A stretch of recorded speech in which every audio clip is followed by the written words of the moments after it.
Olá, seja bem-vindo de volta às nossas aulas aqui do Comentário Exegético, oferecido pela Escola Charles Spurgeon Online, o comentário exegético da Epístola de 1 João.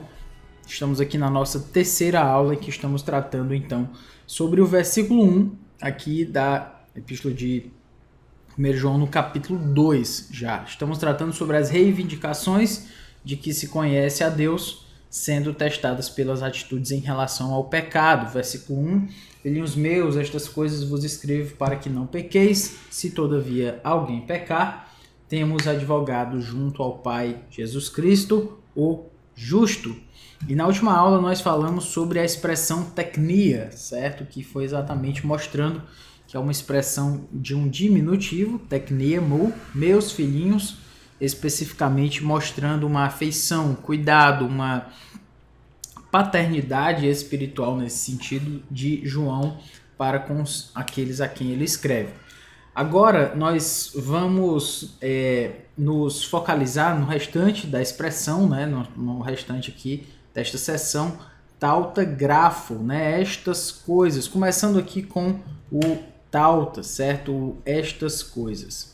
Quando nós temos estas coisas, lembrando que, como chamei a atenção na tradução, esse tauta, ele está no neutro plural, e por essa razão ele é traduzido assim, né, como estas coisas, já que não tem uma outra palavra a qual ele se refere. Então ele em si já é o sujeito, né? O objeto, eu escrevo estas coisas, está no neutro plural acusativo, porque quem escreve algo, né? Então estas coisas refere-se a situações que o autor projetou como condenação ou como recomendação de 6 até 10, ou seja, ele aqui está fazendo um resumo, certo? Esse tauta aqui, ele resume aquilo que ele falou antes, ele está falando de uma forma resumida, ou seja, ele disse lá no versículo 6, se dissermos que mantemos comunhão com ele e andamos nas trevas, mentimos e não praticamos a verdade, se porém andarmos na luz como ele está na luz, mantemos comunhão com os outros e o sangue de Jesus, seu Filho, nos purifica de todo pecado. Se dissermos que não temos pecado nenhum, se confessarmos os nossos pecados, ele é fiel e justo. Se dissermos que não temos cometido pecado, fazemos-lo mentiroso. E agora, filhinhos meus, eu escrevo estas coisas para vocês. Eu dou esses critérios que servem de condenação para aqueles que o fazem e de recomendação, ou seja, um cuidado pastoral que eu digo depois dessas condições. Se porém vocês pecarem, se vocês andarem na luz, se vocês têm comunhão uns com os outros, ou seja, se vocês seguem isso que eu estou falando, eu escrevi tudo isso para vocês como um resumo aqui, certo? Eu escrevi tudo isso para vocês com um propósito, certo?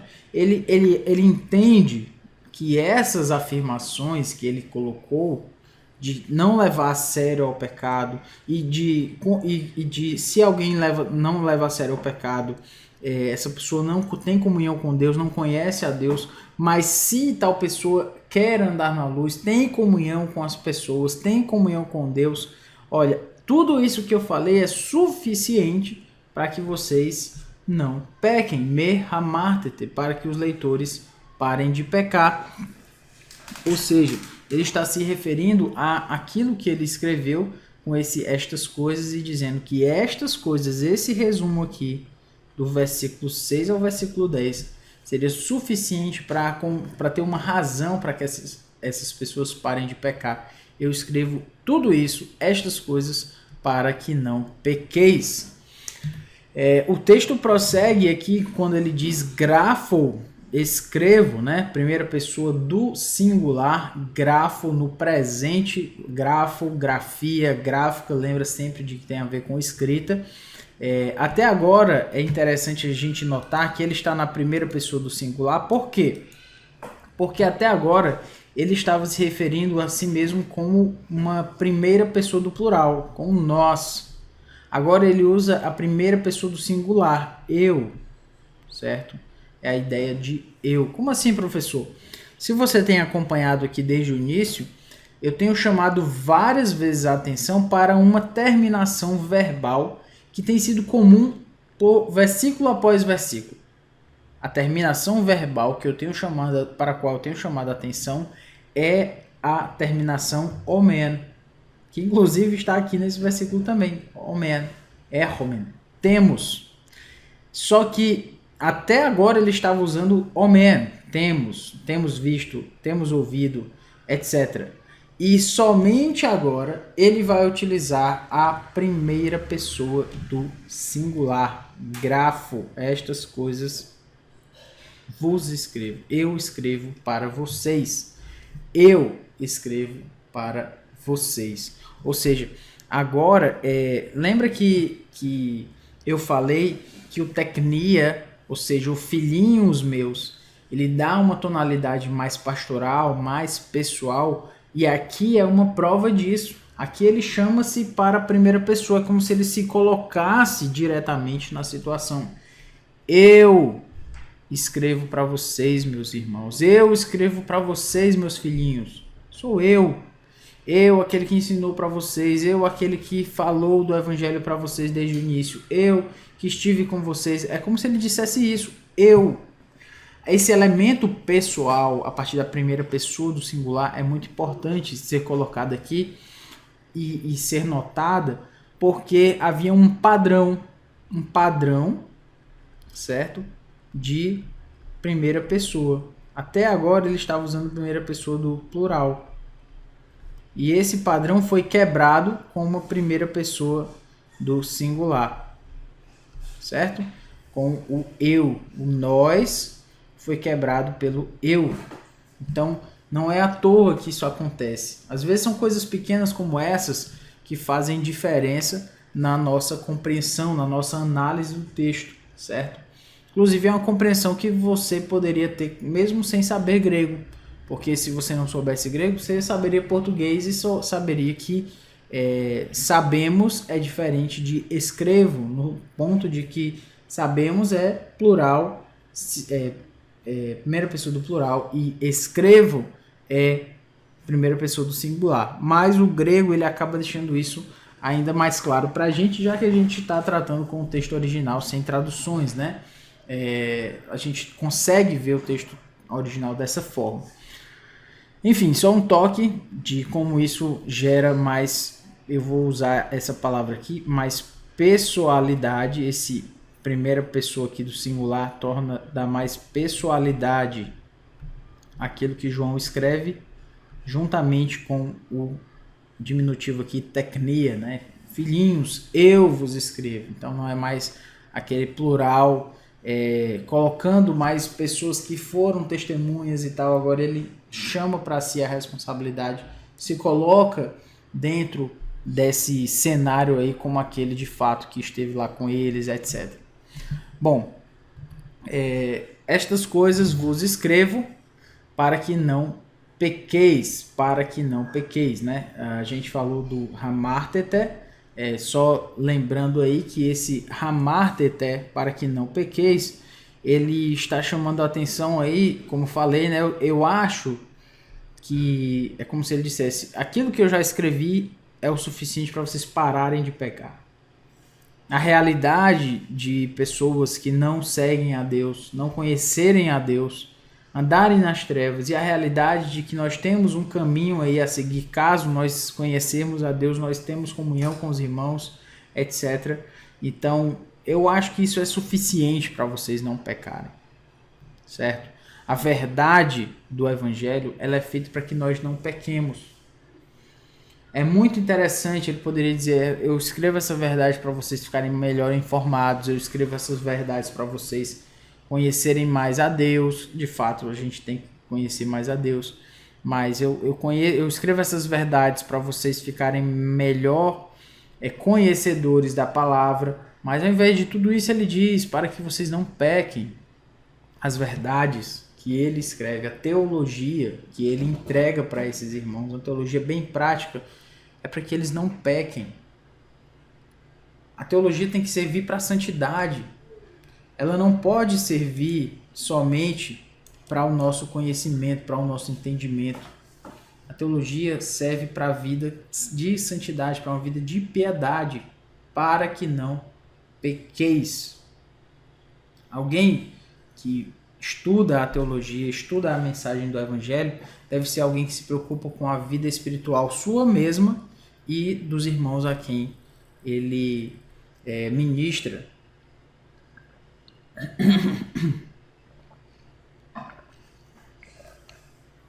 E aqui mostra pra gente essa ênfase. Todo o ensino da igreja, todo o ensino que é passado para as pessoas, ele tem que focalizar na vida de santidade, ele tem que ter um toque na vida prática das pessoas. Isso é muito importante porque eu acredito que se você está aqui estudando de uma forma mais cuidadosa, mais detalhada um livro como esse, eu acredito que você deve ensinar o grupo de pessoas aí na sua comunidade, na sua igreja local, ou pelo menos pretende fazer isso em algum momento, ou já faz isso, ou já é um pastor e prega todo domingo, enfim. Qualquer ensino que é entregue para as pessoas tem que transformar a vida delas. Qualquer ensino bíblico precisa transformar a vida das pessoas, precisa ser escrito, ser feito, ser produzido, ser pensado, ser entregue para santidade, para que haja transformação. Merramarte, não pequeis, santidade. Não esqueçam disso. Acabei não chamando a atenção disso para vocês a partir dos slides, mas foi algo que não pôde deixar de me ocorrer, para que não pequeis. Ok? Vida de santidade. Todo estudo teológico e todo ensino teológico deve focalizar na vida espiritual, na santidade, na transformação. É assim que a gente precisa entender esse ponto aqui. Muito bem.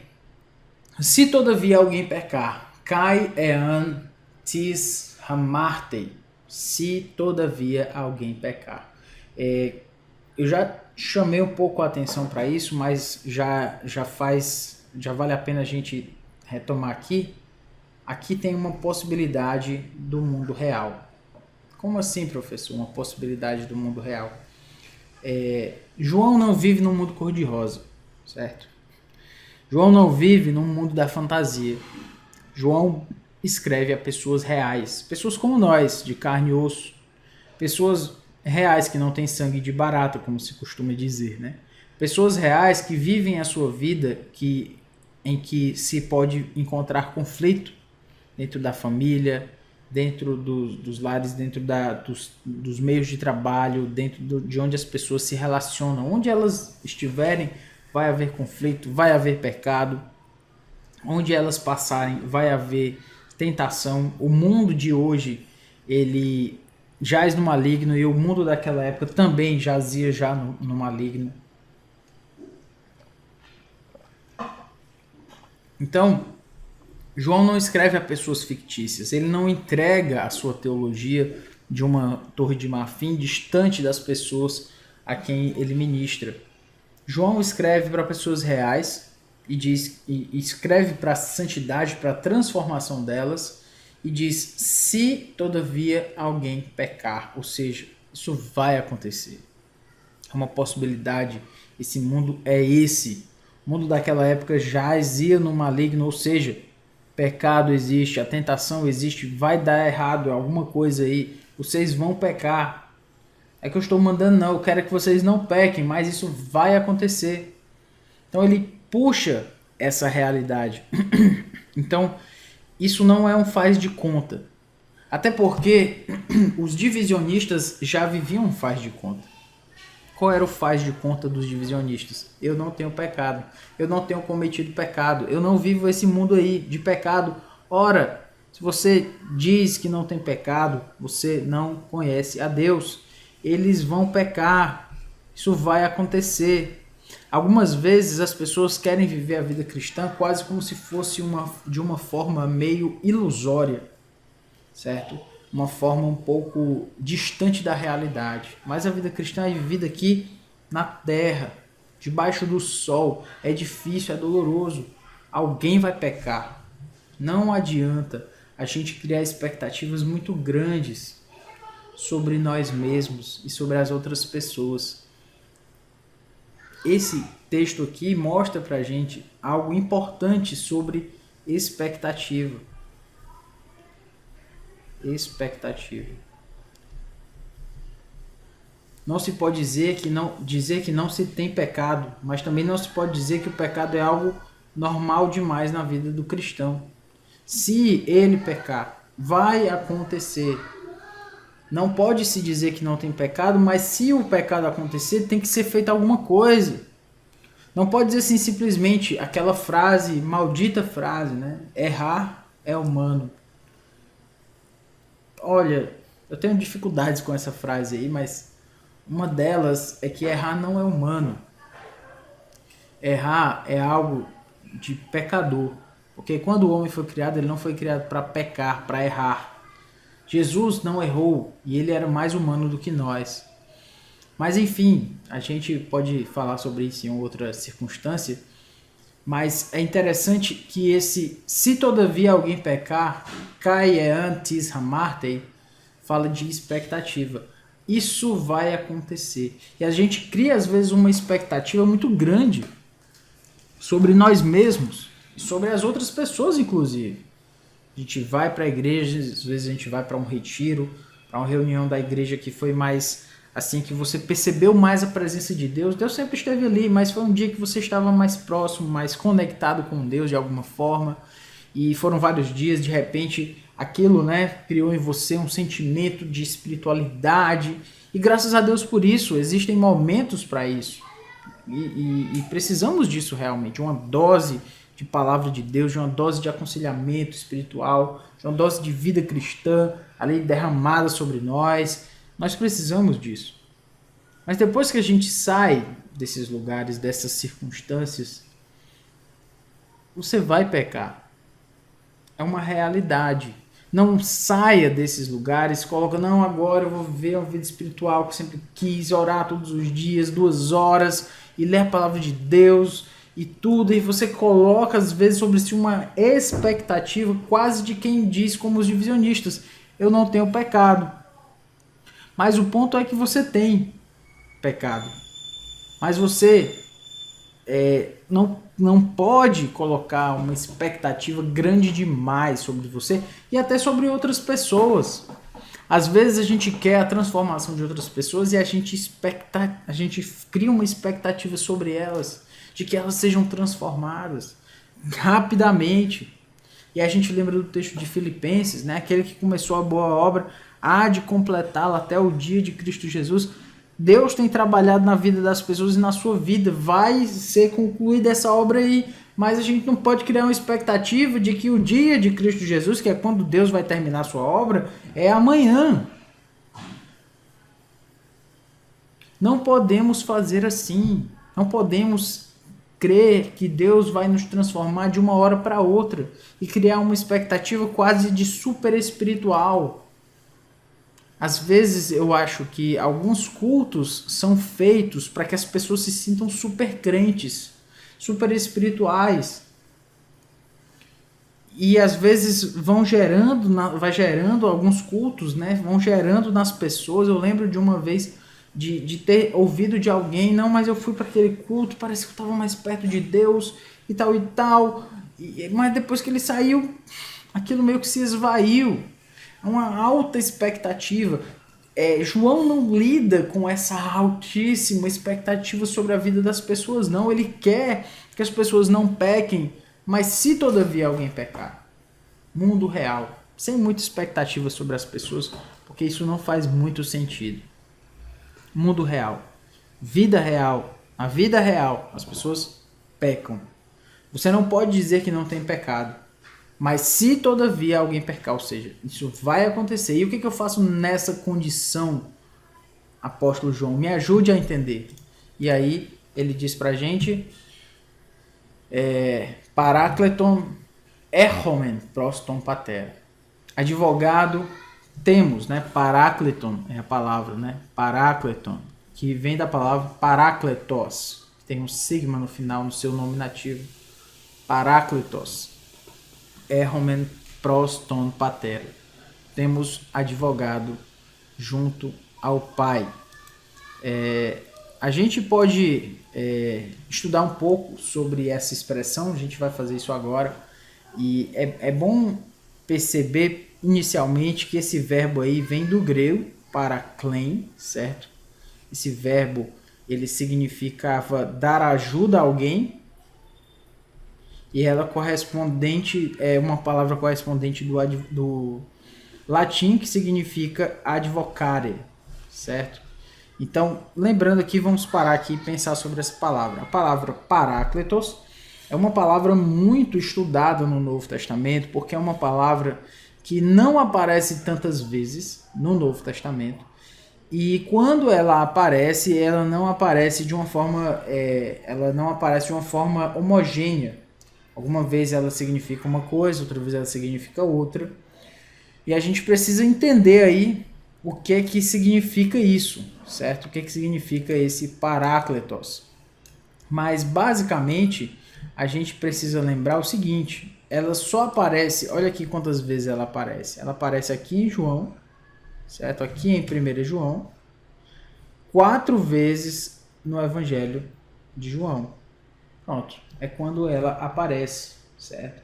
Na verdade, se nós nos limitarmos aqui ao Novo Testamento, ela realmente só aparece 5 vezes no Novo Testamento. Uma em 1 João, que é exatamente aqui, onde a gente está analisando, e 4 vezes no Evangelho de João. João 14, 26, 15, 26, 16, 7 e João 14, 16. São essas 4 vezes. Pronto. Podemos até ler, inclusive, essas porções. João 14, 16, eu rogarei ao Pai, e ele vos dará outro Consolador, a fim de que esteja para sempre conosco, Parácletos. Mas o Consolador, Rodé Parácletos, o Espírito Santo, a quem o Pai enviará em meu nome, esse vos ensinará todas as coisas e vos fará lembrar de tudo o que vos tenho dito. João 14, 26. João 15, 26. Quando, porém, vier o Consolador, o Parácletos, que eu vos enviei da parte do Pai, o Espírito da verdade, que dele procede, esse dará testemunho de mim. Então, se referindo ao Espírito Santo. Mas eu vos digo a verdade. Convém-vos que eu vá, porque se eu não for, o outro Consolador, ou seja, Parácletos, o outro Consolador, não virá para vós outros. Parácletos. Então, esse Parácletos aí vai significar, vai se referir ao Espírito Santo, né? Como coloquei aqui, no Evangelho de João, a palavra constantemente, né, as 4 vezes, denota o Espírito Santo que será enviado para estar com os discípulos na terra, quando Jesus retornasse para o Pai. Ou seja, em João, a palavra é relacionada ao Espírito Santo. E em 1 João, Paráclito se refere ao próprio Senhor Jesus e é um termo utilizado em conexão com a sua função no céu, certo? Então, em João se refere ao Espírito Santo e em 1 João a Jesus. Em João é ao Espírito Santo em relação ao seu trabalho aqui na terra, será o nosso Consolador. Em 1 João em relação a Jesus, mas ao seu trabalho lá no céu, como nosso advogado junto ao Pai. Então é uma pequena diferença aí que a gente pode perceber no uso de João com relação a essa palavra Parácletos. Qual é a ligação entre os dois? Ambos em João e em 1 João, a ideia de dar ajuda a alguém, ela traz esse campo semântico maior que cabe aí. João falando no Evangelho de João falando do Paráclitos como um consolador, aquele que viria para consolar o povo de Deus aqui na terra, Jesus indo para o céu e ficando esse consolador, ajudando aqueles que estão aqui, quem consola ajuda, obviamente. E em 1 João, o Paráclitos como a função de estar junto ao Pai ali no céu, advogando, protegendo, também, de uma certa forma, ajuda outra pessoa. Então, os dois têm isso em comum. A diferença, obviamente, está em que o Espírito Santo é a referência do Paráclitos em João e de que Jesus é a referência do Paráclitos na carta de 1 João. E também, obviamente, como eu já coloquei, Espírito Santo na terra como consolador, Jesus no céu como advogado, mas a mesma palavra. E na próxima aula a gente vai continuar falando dela, porque ela é muito importante aqui para a nossa compreensão do texto. Grande abraço.